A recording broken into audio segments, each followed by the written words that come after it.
오카사키 유흥가, 이 난바라는 도시에 젊은 청년이 조그마한 가게를 차렸는데 오코노미야끼라고 하는 가게입니다. 사진 한번 볼까요? 바로 저런 음식을 만들지요. 자, 그런데 중요한 것은 잘 준비가 되고 만들었는데 손님이 오지를 않는 거예요. 손님들이 오지 않고 계속해서 이제는 기다리는데도 오지 않아요. 이때 젊은 청년이 생각하기를 안 되겠다 싶어서 저 자전거를 타고 계속 빈통을 싣고 그냥 이곳저곳 다니는 거예요. 막 오늘도 돌고 내일도 돌고 계속 돌아버리는 거예요. 그러니까 사람들의 시선에 뭐냐면 저 청년 또 왔네. 대체 어느 가게인데 왜 그렇게 바쁘냐? 얼마나 맛이 있으면 저렇게 배달이 많은가? 한번 가보자 하고 사람들이 몰려오는 거였어요. 그 다음부터 사람들이 몰려오기 시작하는데 감당할 수 없을 만큼의 그러한 모습으로 사람들이 오기 시작을 했죠. 계속해서 끊임없이 손님이 왔습니다. 그리고 30년 후에는 종업원이 몇 명이냐? 600명이 돼버렸어요. 이렇게 돼서 오코노미야끼라고 하는 이 집이 일본의 제일의 음식점이 됐어요. 그 사장이 누구냐? 나카에 마사츠쿠라고 하는 이 사장이죠. 여러분, 음식점을 새롭게 하고 만들어 가는데도 새로운 전략과 어떤 아이디어가 필요하다면 나라도 마찬가지예요. 한 나라도 그만큼 전략과 어떤 전술과 모든 것이 필요해요. 6월 그러면 뭐라고 말하죠? 나라를 지키고 나라를 위해서 힘쓴 사람들이 업적을 생각하는 호국 보훈의 달이다 이렇게 말합니다. 이제 6.25가 6월 25일 이번 주가 되죠. 우리가 한번 이 6.25를 이제 접하면서 한번 돌아보고 회상하고 이 나라와 민족이 해야 할 것이 뭔가를 한번 살펴야 됩니다. 자, 그러면 우리나라 대한민국은 과연 주변 국들로부터 안전한가 하는 질문에 먼저 안전한가? 한번 지도를 볼까요? 우리나라가 중심에 있어요. 대한민국에. 그런데 한반도가 갈려서 위에는 누가 있어요? 북한이 있어요. 그 위에는 누가 있어요? 중국이 있어요. 아래는 누가 있어요? 일본이 있어요. 자, 그러면 이 북한이라고 하는 나라는 어떤 나라입니까? 계속해서 핵을 만든다, 미사일을 쏴대고 이러면서 계속 이역을 해요. 중국은요, 힘으로 눌러요. 그냥. 일본은 만만치 않은 나라예요. 일본은 언제든지 새로운 야욕을 가지고 있는 것이 일본입니다. 이제 6.25가 발발한 지 72년째예요. 71년째인데 우리는 이 옛 하나의 역사를 돌아봐야 돼요. 옛 역사를 돌아보지 않으면 또다시 아픔을 당할 수 있음을 기억해야 돼요. 이스라엘은 왜 강할까? 이스라엘은 처참하게 고통당했어요. 그 조상들이 옷을 벗기고 가스실에 집어넣어서 정말로 많은 사람이 죽었어요. 일본의 이 이스라엘의 씨를 말리기 위해서. 이게 유대인의 학살의 현장이었었어요. 지금도 이스라엘의 역사의 그 회고는 어떤 것이냐? 그 역사를 그대로 재현해 놓았어요. 가스실에서 죽어져가는 사람들이 아우성, 그리고 같은 민족이 죽어져가는 모습을 역사의 현장 속에서 만들어 놨어요. 그리고 그들의 아우성 소리를 어떻게 하느냐? 녹음기로 틀어놓아요. 그리고 학생들도 그곳에 참여해서 그걸 들어보고 보는 거예요. 그러면 역사를 보면서 속에서 울분이 올라와요. 지금도 이스라엘을 잘못 건들면 세계 다 모여요. 그냥 이스라엘을 함부로 할 수 없어요. 왜 그럴까? 과거의 역사를 회상하고 회고하는 은혜가 있기 때문에요. 그러니까 강해지는 거예요. 지금의 우리나라의 실정은 어떨까? 젊은 세대에게 유교를 얘기하고 일제 36년의 역사를 이야기하면 사람들이 잘 이해를 하지 못해요. 반공의 역사가 사라진 시대예요. 이 역사가 없어요. 그래서 사람들은 지금도 어떡합니까? 북한의 체제와 역사를 고스란히 받아들여 사회주의를 주장하고 그리고 공산주의를 찬양하는 것이 지금의 시대의 모습이에요. 이 지금의 시대의 모습이에요. 이것을 만약에 유교를 경험한 세대가 그들을 바라본다면 가슴을 치며 통탄할 일이에요. 과거 여러분들이 이런 말을 합니다. 데모를 하고 젊은 시기에 하면 뭐냐냐, 너희들이 유교를 경험해봤냐? 공산주의가 어떤지를 경험해봤냐? 이론으로는 정말 사탄 같지만 나는 유교를 경험하고 공산주의를 경험한 세대이다. 얼마나 그들이 거짓과 술수가 있는지 너희들이 하냐고. 우리가 뭐라고 했어요? 이거지 아버님들의 시대였었어요. 그들은 공산주의를 경험한 시대예요. 그런 세대입니다.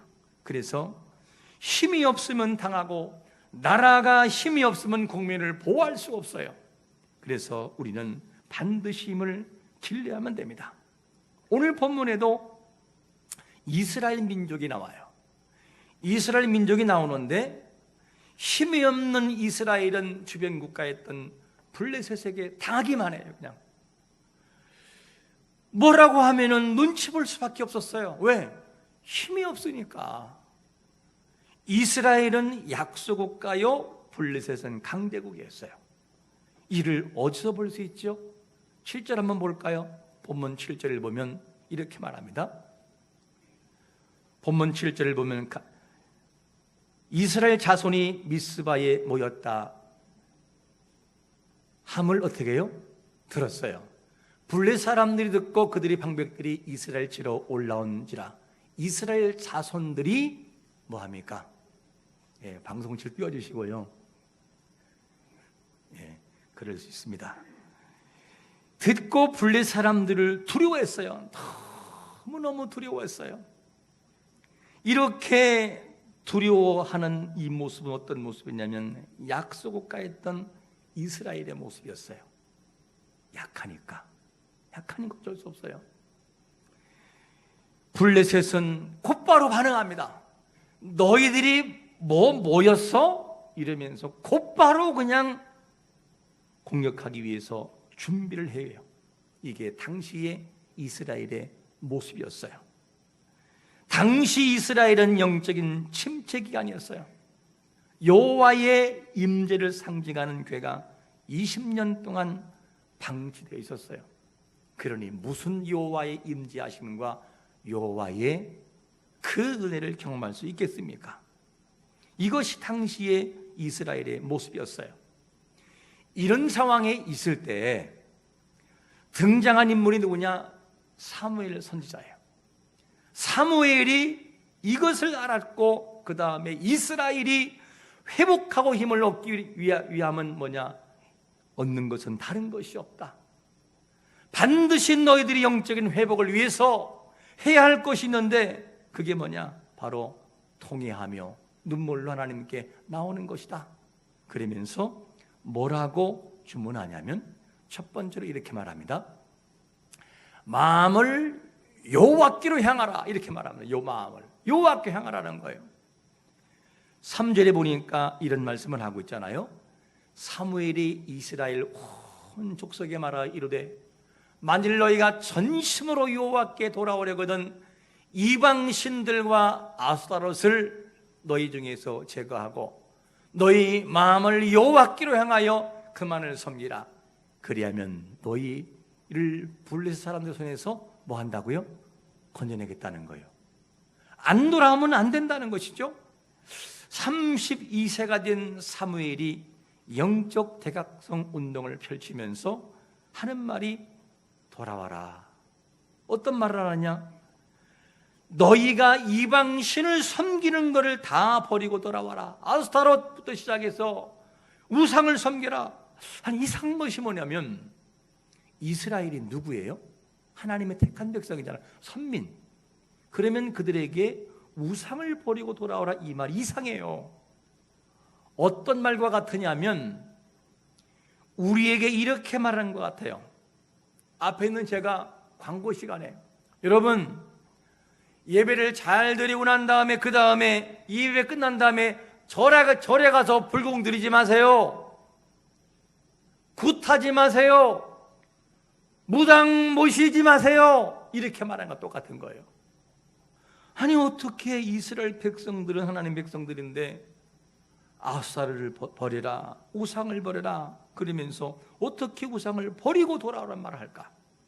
이 말은 무슨 말이냐? 그만큼 당시에 이스라엘이 침체기가 아니었어요. 우상을 섬기고 하나님을 떠나 있는 것이 그들의 모습이었어요. 그러니까 이런 말을 하는 거죠. 이것이 이스라엘의 역사였어요.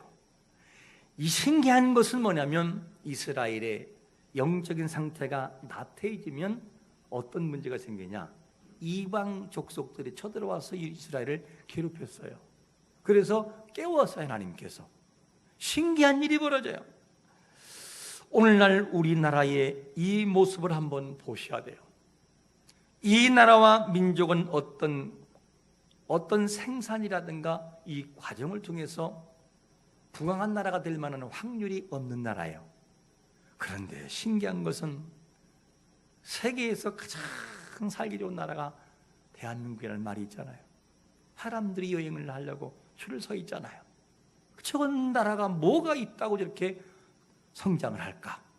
신기한 일이에요. 이건 뭐냐? 하나님이 나라에게 민족에 은혜를 주신 것인데 이 나라와 민족은 은혜를 모르고 그렇게 함부로 살아갑니다. 이 나라의 영적인 상태를 한번 봐야만 돼요. 어떤 상태지요? 지도자들의 타락이 너무나 극심하고 성도들의 타락이 도배를 이루었던 그런 시기가, 그런 나라가 우리나라의 특별히 믿음의 사람들의 모습이기도 해요. 지도자부터 시작해서 성도 1위까지 말할 것이 없는 부끄러운 것이 오늘날 우리의 모습이에요. 정말 깨어 기도할 사람들이 기도하지 않은 타락상이 너무나 많이 있었어요. 물론 지금도 아무리 타락을 해도 에레미야처럼 눈물을 흘리는 그런 성도들이 있어요. 아무리 타락을 해도 눈물로 기도하고 나아가는 의인들의 눈물의 기도가 있어요. 그들의 눈물의 기도가 있기 때문에 지금의 우리가 있기도 해요. 이것을 반드시 인정을 해야 됩니다. 그런데 오늘날 대한민국의 모습은 어떻습니까? 너무나 불안한 거예요. 사회, 정치, 경제, 문화 모든 국방에 있어서 너무 불안해요. 대한민국이 갈라진 것도 서러운데 사람들은 정치적으로 완전히 갈라져 버렸어요. 네 편 내 편. 여러분, 교회에서는 네 편 내 편 따지서는 안 돼요. 따지지 말고 오직 성경적인 국가관만 주장하면 돼요. 하나님이 뭐라고 하는지 잘못되면 혼나야 되고 잘하면 칭찬받아야 돼요.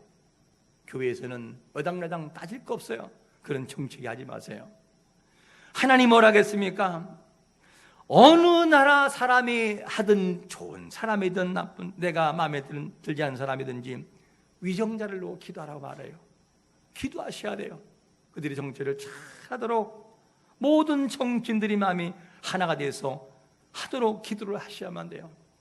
위정자들이 정치를 잘해야 나라가 평안하고 그리고 국민이 행복할 수 있어요. 이게 안 되면 우리는 불안한 길을 살아갈 수밖에 없어요. 바른 길을 가지 못하는 백성들의 모습을 바라보고 사무엘 선지자가 뭐라고 주문하죠? 너희 마음을 여호와께로 향하여 그만 섬기라는 거예요.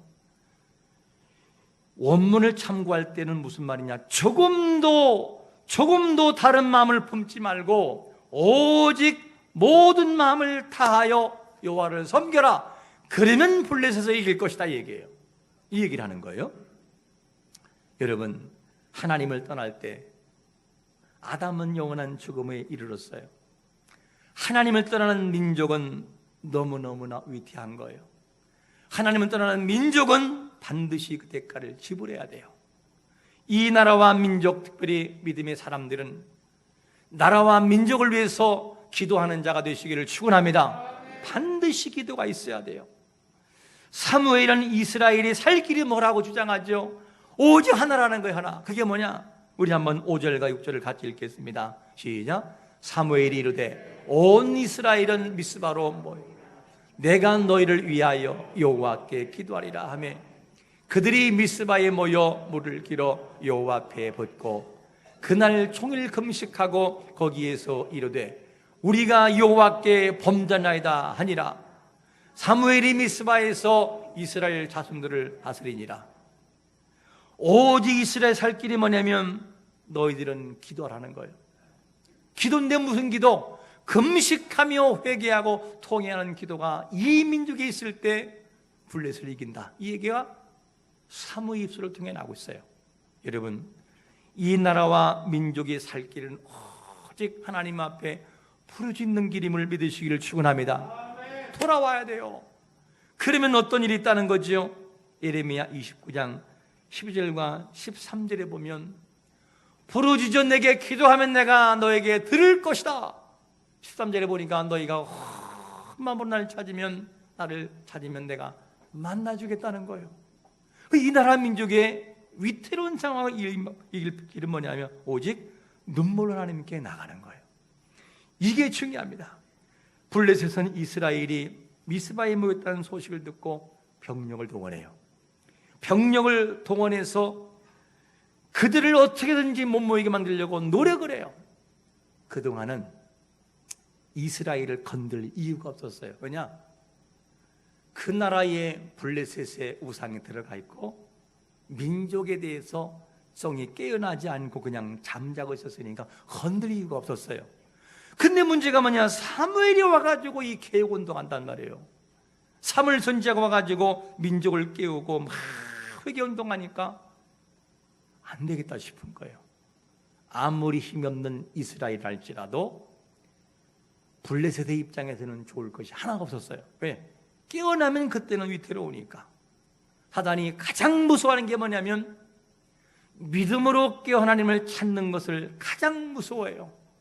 여러분, 믿음으로 깨어나 하나님을 찾는 자가 되시기를 축원합니다. 이거를 사단이 너무너무 싫어해요. 블레셋이 쳐들어오는 것을 본 이스라엘이 무서워서 사무엘에게 부탁을 해요. 사무엘 선지자님, 기도해 주세요. 기도해 주세요. 그때 사무엘 선지자가 번제를 준비해 드려요. 번제를 드리는데 어떤 번제를 드리냐면 두 번째로 이런 번제요. 온전한 번제. 9절 한번 같이 읽어볼까요? 시작. 사무엘이 젖 먹는 어린 양 하나를 가져다가 온전한 번제를 여호와께 드리고 이스라엘을 위하여 여호와께 부르짖음에 여호와께서 응답하셨더라. 이 사무엘이 간절하게 번제를 드려요. 백성 또한 간절했어요. 이 말 어린 양을 취한다, 이 말은 무슨 말이냐면 온전한 번제를 드리게 하는 하나의 수단과 모습이었어요. 백성도 간절하고 사무엘도 간절했어요. 이렇게 했다지만 어떤 역사가 벌어질까? 10절에 보니까 이런 말씀을 하네요. 사무엘이 번제를 드릴 때에 블레셋 사람들이 이스라엘과 싸우려 가까이 오매 그날에 여호와께서 블레셋 사람에게 큰 우레를 발하여 그들을 어지럽게 하시니 그들이 이스라엘 앞에 패한지라. 아니, 이게 말이 될까? 그동안은 블레셋에게 항상 괴롭힘을 당했어요. 근데 백성들이 통회하고 눈물로 기도하니까 무슨 일이 벌어지느냐? 블레셋이 어지러워서 공격을 못해요. 그리고 패해요. 이게 뭐냐?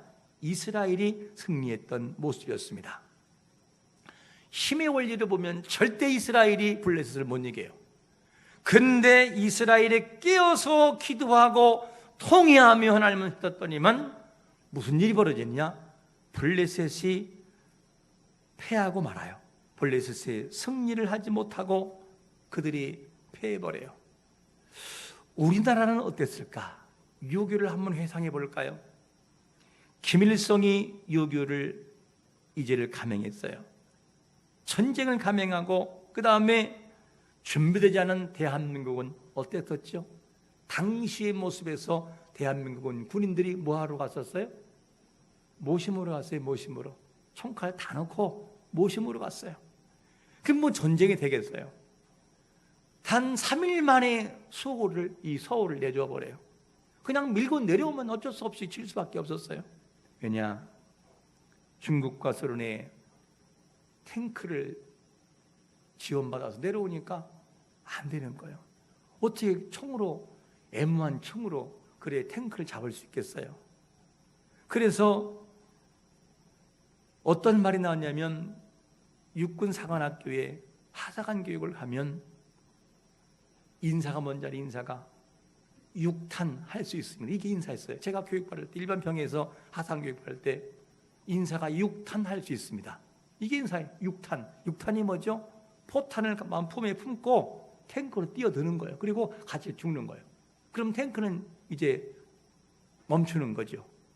그 일밖에 없어서 오직 하면 인사가 6탄 할 수 있습니다. 나오게. 오직 하면. 이게 당시 모습이었었어요. 그리고 밀려 어디까지 밀리죠? 낙동강까지 밀려요. 사진 볼까요? 저기 낙동강이잖아요. 저기만 뚫리면 다 끝난 전쟁이었어요. 이미 다 끝난 전쟁이었어요. 그래서 이 군인들은 저기를 마지막 보루를 버티는 것 외에는 다른 길이 없었어요. 어떻게 할 수 없지요? 김일성이 가장 후회하는 건 뭐냐? 쉬지 말고 그냥 밀어붙일 걸. 이게 가장 후회했다는 거예요. 그럼 밀어붙이면 끝난 거였어요. 그냥 다 적화통일 되는 거죠. 김일성이 중국과 손을 등에 업고 벌인 전쟁이지만 하나님이 대한민국을 사랑하셨어요. 그래서 미국의 트루먼의 마음을 감동시켰어요. 트루먼 대통령을 감동시켜서 유엔을 소집하고 대한민국을 도와줘야 된다. 이때 소련과 중국에 참여하지 않았기 때문에 어떻게 합니까? 유엔은 결정을 해요. 도와주자. 그리고 어떻게 도와주죠? 사진 한번 볼까요? 병력 지원이 16개국이 도와주고, 물자 재정 지원이 38개국이 도와주고, 의료 지원이 5개국이 지원해요. 이러고 난 다음에 이제는 미국도 함께 인천 상륙작전을 향해서 다가오면서 메가더가 함께 이 대한민국의 허리를 완전히 끊어놓아요. 북한이 오도갈 수 없게끔. 그 이후로부터 시작하여 북한군의 도망치를 하고 계속해서 이제는 서울을 회복하고 그 다음에 평양을 향해서 진격합니다. 이거를 보았던 김일성이 너무너무 놀라가지고 중국에 가서 도움을 요청해요. 도와달라. 그리고 중국 입장에서는 그대로 밀고 올라온다면 자기 나라까지 위험해질 수 있으니까 다시 병력을 지원해요. 이렇게 해서 위기를 북한이 간신히 넘어와서 다시 내려오는 상황이 됐어요. 이게 6.25예요.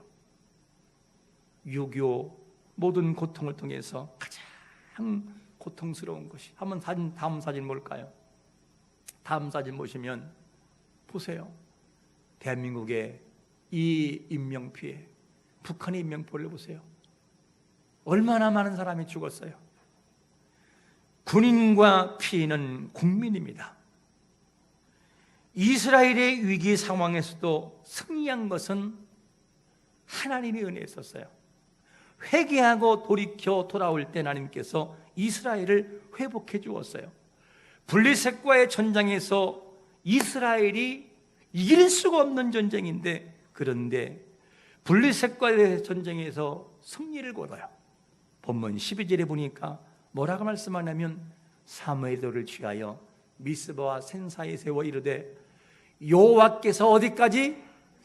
여기까지 우리를 도우셨다 하고 그 이름을 뭐라고요? 에베네시라고 했어요. 하나님이 도와줬기 때문에 승리했다는 거예요. 이 고백을 해요. 하나님이 아니면 절대 승리할 수가 없었어요. 그래서 이스라엘은 그동안 블레셋 때문에 너무 힘들었어요. 우리나라가 툭하면 북한이 미사일을 쏘고 핵을 만든다고 하는 이 불안한 심리처럼 블레셋 때문에 이스라엘이 힘들었는데 어떻게 되냐? 완전히 판도가 뒤바뀌어 버려요. 하나님 도와주실 게 이렇게 바뀌어요. 13절 같이 한번 읽어볼까요? 시작. 이에 블레 사람들이 굴복하여 다시는 이스라엘 지역 안에 들어오지 못하였으며 여호와의 손이 사무엘이 사는 날 동안에 블레 사람을 막으심에 블레셋에 다시는 못 들어왔다는 거예요. 그 강대국이 적은 이스라엘을 못 건드려요. 이게 하나님의 역사였습니다. 우리나라를 볼 때, 이를 볼 때 우리나라의 경제, 사회, 문화 그리고 국방의 모든 것은 하나님의 손에 달려있음을 믿으시기를 축원합니다. 앞에 사진 한번 볼까요? 지금도 북한은 계속 미사일을 쏴요. 툭 하면 5발씩 그냥 동해 서해에 쏘고, 핵을 또 7차, 6차, 7차 개발한다 그러면서 미국까지도 불안한 모습을 가지고 있어요. 이런 상황에서 우리가 할 수 있는 것이 뭐고, 당시 이스라엘이 한 것이 뭡니까? 이스라엘은 6절 말씀 보니까 이렇게 했어요. 그들이 미스바에 모여 물을 길어 여호와 앞에 붓고 그날 종일 금식하고 거기에서 이르되 우리가 여호와께 범죄나이다 하니라. 이러면서 하나님 앞에 자기들의 삶을 통회하고 나갈 때 블레셋을 굴복시켰어요. 이게 승리의 모습이었습니다. 만약에 전쟁이 난다면, 또다시 6.25와 같은 고통을 우리가 치른다고 한다면 가장 피해를 보는 것은 국민이에요. 사진 한번 보세요. 6.25 때 당시에 저 사진이었어요. 어디를 갈지도 모르고 가야 할 목적지가 없어요. 그냥 가는 거예요. 밀려서. 얼마나 많은 사람들이 어려움을 당했습니까? 저게 나라를 지키지 못한 우리나라의 당시 모습이었어요. 우크라이나 지금도 계속해서 전쟁이 벌어지고 있죠. 이제는 얼마 안 남았어요. 그러니까 사진 보세요. 우크라이나 사진 보면, 기도하는 사진을 보면 눈 위에 손 부르고 기도하고 손을 잡고 하나님 도와달라고, 이 민족을 사랑해달라고. 우리는 이미 겪은 6.25를 겪은 민족이었어요. 저들도 뭐하냐, 위기에 겪으니까 기도밖에 다른 것이 없어요. 이게 우크라이나 이 백성들의 모습이었어요. 우리가 생각할 때 기도하면 되냐라고 할지는 몰라도 기도는 기적을 만들어요. 아까 이어서 우리나라가 계속해서 이제는 인천 상륙작전과 유엔의 도움을 통해서 평양까지 밀고 들어갔을 때 김일성이 뭐라고 했어요? 중국 가지고 도움을 청했잖아요. 그러니까 중국이 협조를 해요. 그 밀고 내려오는데 이내 전술로 얼마나 많은 사람이 몰려오는데 총알을 쏴도 계속해서 오니까 감당이 안 돼. 그래서 계속 밀려요. 이게 뭐죠? 1.4.5태 아니에요. 1.4.5태. 1월 4일 1.4.5태 때 실제 있던 사건이 뭐냐면, 한 병사가 계속해서 후퇴를 하는데 중대, 소대, 그 다음에 분대가 있잖아요. 분대는 작은 단위, 우리말 하면 구역과 같은 존재죠. 이런데 이 분대에서 한 병사가 낙오가 돼버려요. 따라갈 수 없어요. 그러니까 홀로 외딴 집에 들어가요. 후퇴하면서 들어갔더니만 너무너무나 불안하지요. 외딴 집이기 때문에 분명 밀고 내려오면 북한 사람들이, 군사들이 몰려와서 분명히 죽일 거라는 것이 뻔해요. 그러니까 기도밖에 없어요. 하나님, 제 생명은 하나님께 있습니다. 저는 만약에 온다면 저는 죽습니다. 하나님, 저를 도와달라고. 내 생명은 하나님께 달려있다고. 그러면서 흔들리 기도해요. 기도하는데 하나님의 도움의 손길이 안 보여요. 기도하고 난 다음에 조용히 있는데 천장에서 거미 한 마리가 내려와서 자기 집을 막 치고 그리고 올라가요. 그 외에는 길이 보이잖아요. 그때 역시나 예측대로 이제 북한의 병사들이 몰려와요. 외딴 집으로. 그러면서 한 병사가 문을 열고 딱 들어가서, 앞에 들어가서 누가 있는지 보려고 할 때 한 북한군이 말합니다. 가자오! 길에도 좀 들어가지 않가시오? 이렇게 말하니까 뭐라오? 여기 거미줄이 있지 않네. 거부지 있다는 얘기는 아니, 없다는 얘기가 아니. 가자오 동무. 그리고 가더라는 거예요. 우리가 생각할 때 하나님이 왜 그 당시에 아군을 우리 사람을 동원해서 도와주지 왜 하나님 거미줄이 뭐냐고. 거미줄을 쳐버렸으면 그는 죽었을 거예요. 하나님은 우리가 생각할 때 이가 아니라 싶어도 아주 나약한 거미 한 마리를 통해서 생명도 구원하시는 것을 믿으시기를 축원합니다. 그게 하나님의 기도의 역사예요.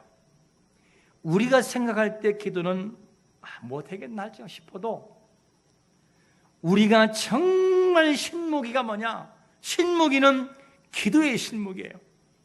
기도는 핵보다 무섭고 기도는 핵을 가진 사람의 마음을 감동시키고 핵을 멈추게 만들어요. 이게 기도의 역사예요. 그러므로 우리는 잊지 말 것은 뭐냐? 기도하면 상황을 초월하게 만든다. 우리가 볼 때는 안 될 것처럼 보여서 하나님이 신기할 만큼 도와주신다. 우리는 기도해야 돼요. 이 나라와 민족을 놓고 기도해야 돼요. 너무나 불안한 가운데 있습니다. 그리고 정치인들 그들에게 지혜를 달라고, 하나님을 알게 달라고, 그리고 기독교인들이 깨어나야 돼요. 미스바 대부흥의 운동처럼 우리가 깨어나 나라와 민족을 놓고 기도함으로 이 나라에 평안이 주어지고 평강이 주어지는 역사가 있으시기를 예수 그리스도의 이름으로 축원합니다. 아멘.